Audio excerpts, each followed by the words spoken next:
RockEyez would like to welcome Ronnie Parkes Bonfire. Hey, man, what's going on? Hey, how's it going, Brian? Really good today. A little snowy, but, you know, what can you do? First, congratulations on the new Bonfire, Byte The Bullet. It's an amazing album. Truly, phenomenal. I loved it, and, the sound quality is perfection. And what more can you say? I just saw Mark Balogh, our senior writer, gave it 4.5 out of 5 stars. Do you read reviews, or what do you think about that? Yeah, sometimes, well, thank you very much anyway for the review. But yeah, I mean, I do read them, and sometimes you can't really take them to heart because you don't, if it's a bad review, right. Right. Then, so... Wow. So you try to just take it as what it is, and it's somebody's opinion. Right. True. In the past, you really haven't had a chance to write material. Is there a reason why? Well, I have written music before in different bands and stuff like that, but I never really wrote the lyrics before. So this was kind of the first time for me to really be able to write some lyrics. Usually the singer, takes care of that and writes the lyrics. So for me, this was a great opportunity to move into a different direction, Wow. Was it difficult at all? Actually, it was a little, in the past when I thought about to write lyrics, I was always like, I don't write lyrics, I never really tried to do it. And then when I tried to do it, it actually came pretty easy. And, I sent the first one to Hans, because he said, just try it, see how it comes out. And I did it, and he was shocked. He's like, this is the first time you ever wrote lyrics? I'm like, yeah. I mean, well, I listen to music all the time, and I know the songs, right? So I know what it's supposed to sound like and what you're supposed to do, but I just never really did it before. Right. So it was cool. Wow. It was a cool experience. Cool. How was it working with new vocalist Alexx Stahl? Alex is great. He's really like a team player. He's hungry. He's interested. He cares about what he does, and he's a great singer on top of it. So it's easy to get along. They say with bands, it's not only how good you are as a player; it's also about the hang. Right. Wow, it's because even though you do, say you go on tour and you play, 2 hours a night. Right. So, and that's 48 hours together. You're only really working for 4 hours. The rest of it, you're hanging out. Right. Yeah. So you have to be able to get along, and that makes it a lot easier and a lot more fun. Right. Wow. Now, originally the name was EZ Livin, and you changed it to Bonfire. Can you tell me why? Well, actually, Bonfire was around before, right. And Hans was interested in. Bonfire really wasn't at the time with that lineup, and at that time period, it started to kind of deteriorate their relationship because, like I was just saying about the hang, they kind of just didn't see eye to eye about anything anymore. Right. Yeah. So eventually, Hans talked with Klaus, and they came up to an agreement, and Hans bought the name. Right. Cool. And he wanted to make different changes, so he brought who he knew to work with. Right. He brought us in. Wow. And that's kind of how it happened. Cool. Now, being the only American in the band, how do you like all the travel you have to do since it's a European-based band? Well, I mean, it's really great. I've really been traveling. I've been really blessed and lucky in the past 5 or 6 years. I've really traveled all over the world playing music. Right. And especially even in other bands, I've traveled. And to go over there, and I really love the whole European scene. I love staying there. I love the people. I love the area. I love the food. And it's a great experience. It's really, really very cool. Right. I remember you telling me a little bit about the food when we were at Mexicali that time, just recently. Remember? And, you gave us a little bit of German talk, and that was pretty fun, Yeah. So, I mean, it's hard for me to pick it up, the language. I mean, I am trying to learn it, But it's like, do I practice my songs or do I practice my language, Right. And it's easier to pick up the language when you're young, and as you're older, it's a little bit harder because if you don't use it, then you kind of forget. Right. So you take 2 steps ahead, and then you take 1 step back, and then I take 2 steps ahead and 1 step back. So I'm learning, but it's a slow process. Right. Do you think Bonfire will play in the U.S. states? We'd love to play some U.S. states. We're trying to get on some festivals and some other things like that we're working on. But, Bonfire just isn't as known in the U.S. as they are in Europe. So it's a lot harder to get shows here. Right. But I feel confident that eventually we're going to do it. And hopefully the album does well over here, too. So that'll help. Right.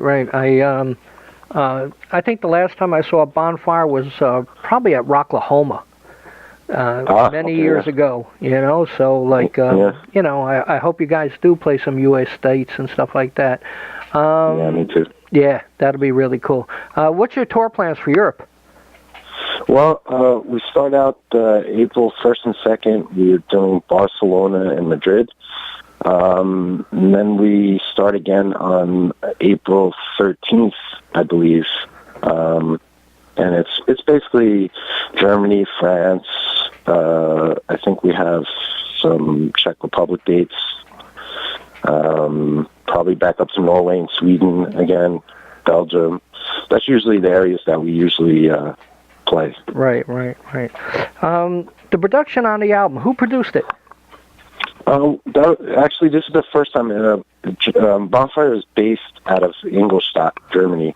Right. And they've never really recorded. They actually recorded here in the States on their biggest album. They recorded out in California. So this was the first time that they actually recorded in Ingolstadt. Right. So there was this great studio, Flatliners. Hi, Tom. If you listen to and he really did a great job. Right. Tom was really fast, really professional, really great. He knew exactly what to do and how to do it, Right. And he just hit it out of the park right away. Cool. Now, since you wrote, 99% of the lyrics on this new album, do you have any particular favorite song that, really hits home for you? Well, I kind of like them all. Right. I think, Miracle is one of the, I think probably, in my eyes, would be one of the more popular songs that everyone would like. Right. Because it kind of it crosses genres a little bit. Right. But yeah, I like them all. Right. Once you get into them, it's like you can't say I like this kid better than that kid. Right. Yeah. Definitely. I like them all. So apparently Thanks. Mark likes them all. So that's 2 for 2, and I'm sure the rest of the world's going to love it once they hear it, man. It's really excellent disc. Back in 2015, you worked with Seven Witches and stuff like that. Is there more to come with them, or is that finished? Yeah, Seven Witches, that's Jack's baby. Right. And he's been doing that since probably about 2001 or 1999. Right. And I think Seven Witches has about 14 or 15 albums. Right. The problem with that was that we were all doing different things. I was doing Bonfire. Johnny is in Danzig, and so he was on tour a lot with Danzig, and he also was doing Kill Devil Hill. Right. So his schedule was kind of busy too. So that kind of Jack didn't want to get fill-in players and do stuff like that. So he kind of just put it on hold. Right now we're doing a cover band thing.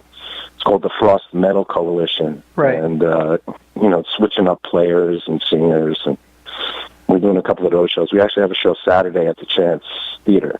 Wow. That's a great place to play. Yeah, it's cool. I played there a few times. It's a cool place. It's an old theater.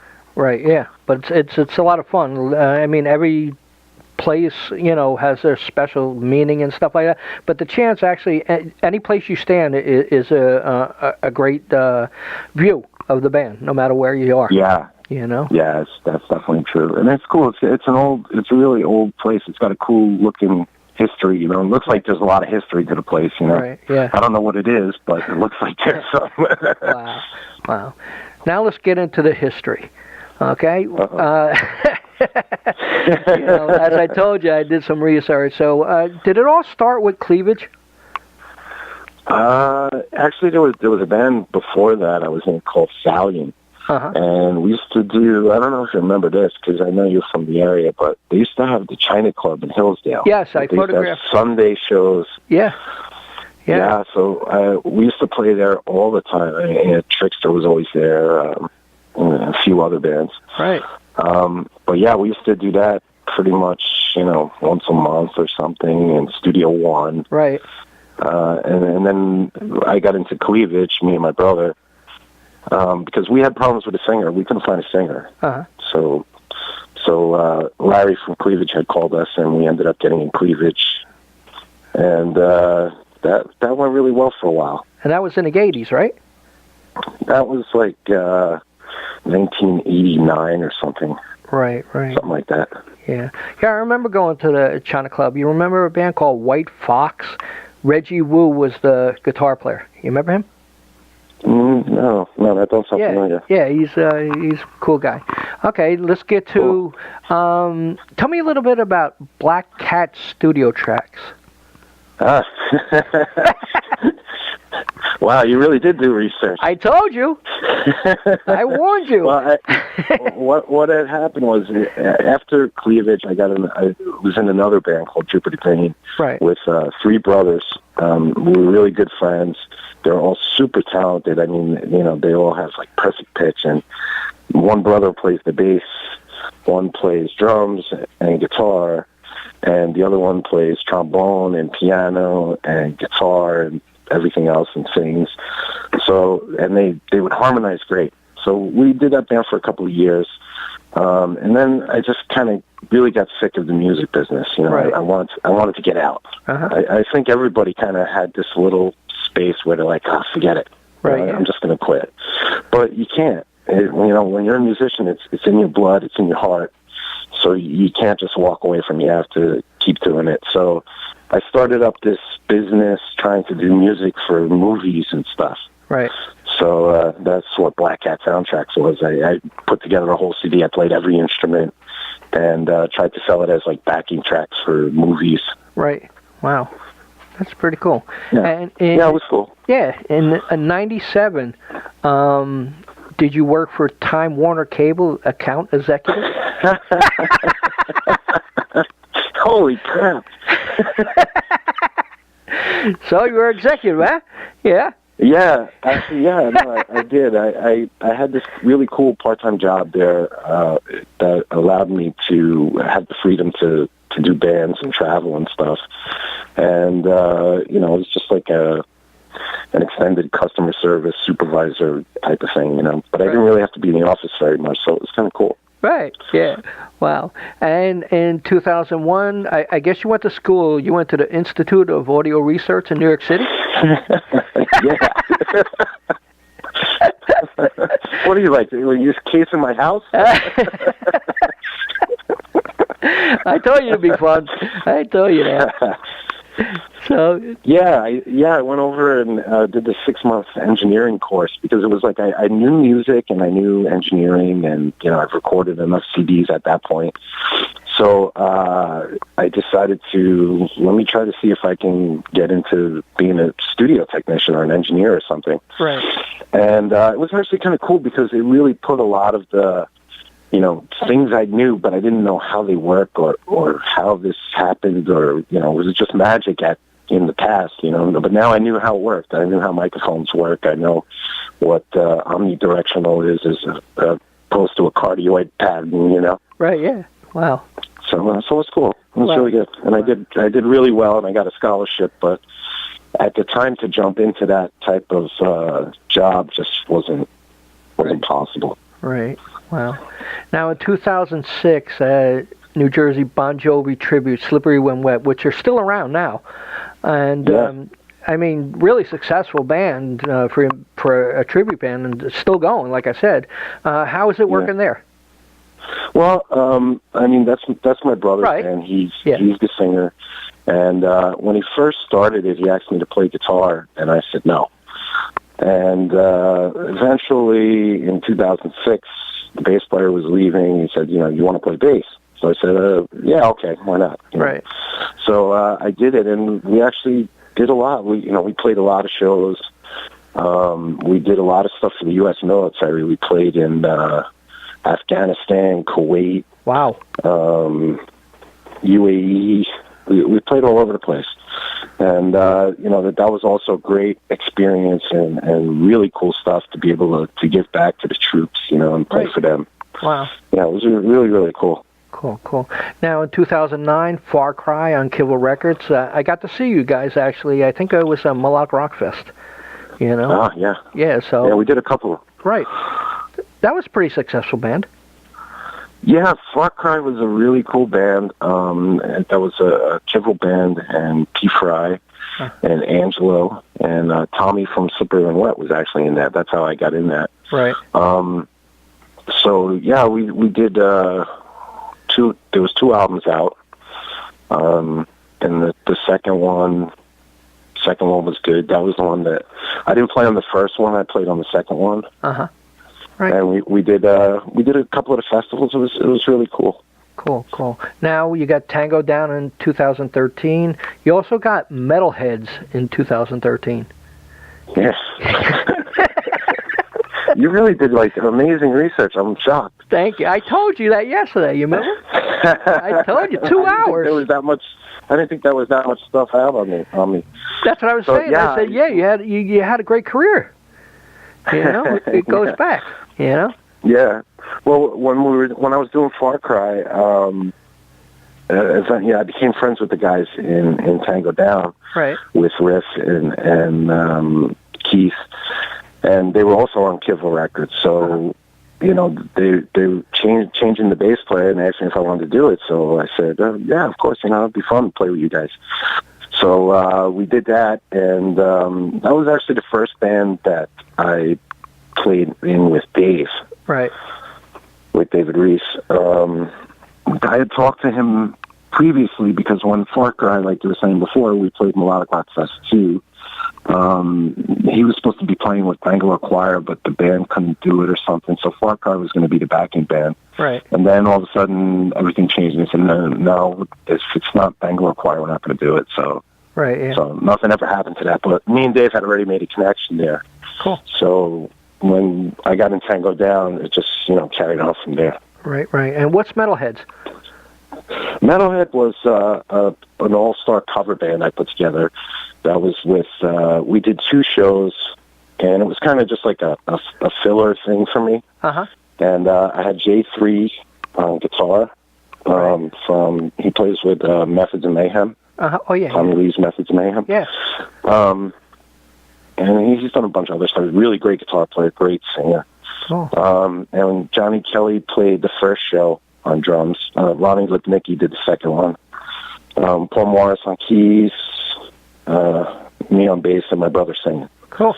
And we just did, the concept was to do an album in its entirety, like a classic album, So the first one we did Dire of a Madman. Oh, wow. And second show we did Heaven and Hell, I think. Cool. That's great, man. Yeah. Wow. Yeah, it was cool. Wow. Cool shows. Now in 2013 still, Sean Force Band? Sean Faust, yeah. I did a lot of, Sean used to be the keyboard player in Slippery When Wet. Right. So, he always had his solo type of music that he was doing. He does I would say it's kind of like Pink Floyd, Grateful Dead, Fish, that type of music. So, I recorded a bunch of stuff with him and started doing a bunch of shows with him. And he's really a great musician, great ear. Another one with perfect pitch. Right. It kills me, these guys that have that. Wow. But, Sean's great. Cool. There was something called Rock Explosion? Oh, Rock Explosion. Man. Yeah, I only did one. That was Hal Ponte from Gary U.S. Barnes. He plays in that band. And he put together this thing. It was like a tribute thing, and they would just have one band. Right. And they would switch singers, like they had Madonna, Bon Jovi. Right, yeah. Van Halen thing.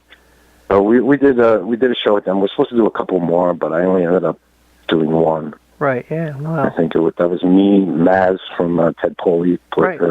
He was on guitar. Paul Morris again on keyboards. And I think Tommy also played drums on that, too.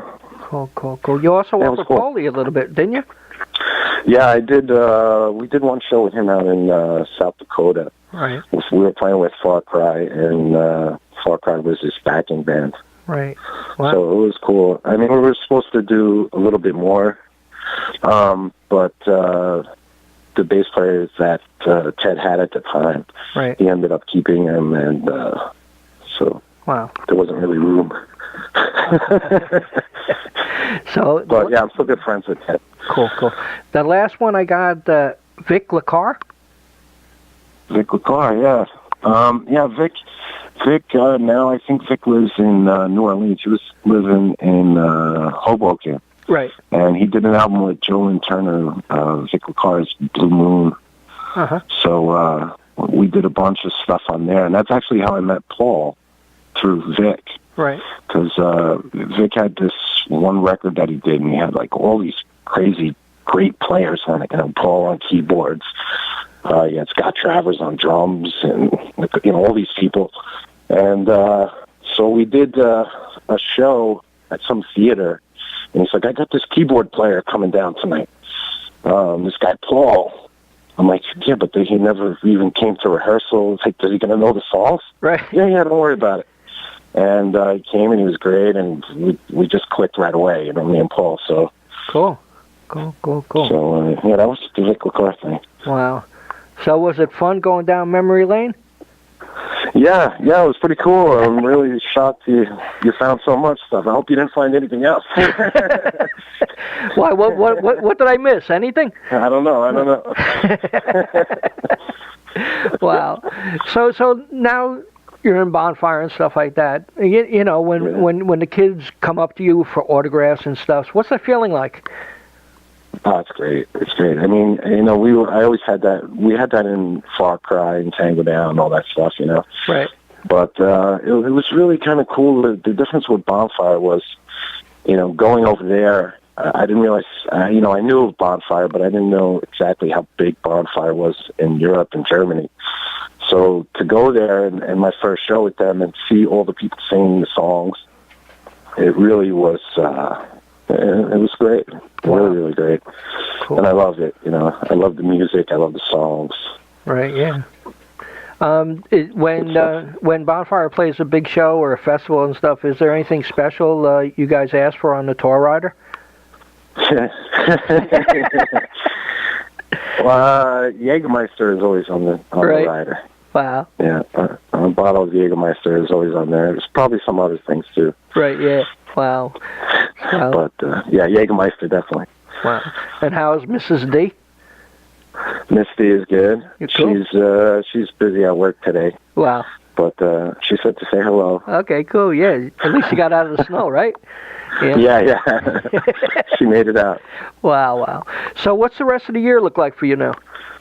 Well, the rest of the year, when we start in April, hopefully the album does really well. We're hoping to get some shows in the U.S. We're kind of working on that. We have a kind of medium schedule because last year we did a lot of shows last year. We kind of did almost 90 shows, I think. Wow, that's a lot. And that was all in Europe, but it was all in like Germany, Switzerland, Austria, Czech Republic, Belgium. So it was all kind of not too spread out of an area. Right. So we kind of a little bit oversaturated the area. So this year we had to kind of lay back a little bit, and then next year we can kind of pick it up again, Cool. So this year we only have about, I think, maybe 40 shows. Right, yeah. Wow. But, depending on the album, who knows, maybe we could get some more. Cool. Which would be great. Great. Now, when's the release date, and where can people get it? The release date is March 24th. It's available pretty much everywhere. You can get it on Amazon. In Europe, you can get it at Saturn Media Market. And it's through Sony Distribution, so cool. You can pretty much get it everywhere. Right, yeah. Wow. Excellent. Well, Ronnie, it was great talking to you. You know, longtime friend, and congratulations once again on Bonfire and writing the material for a kick-ass album. I can't wait for people to hear it and get more feedback from other fans and friends, and I wish you the best. Would you like to say anything in conclusion? Great, thanks. Yeah, thanks very much, Brian. Yeah, I mean, hopefully the album does really well. We're really proud of it, and we look forward to rocking this year and bringing it out there to everybody. Cool, cool. I hope you play some U.S. states, man. That'll be great. Yeah, me too. Okay, talk to you later, man. Okay, thanks. Bye. No problem. Bye-bye.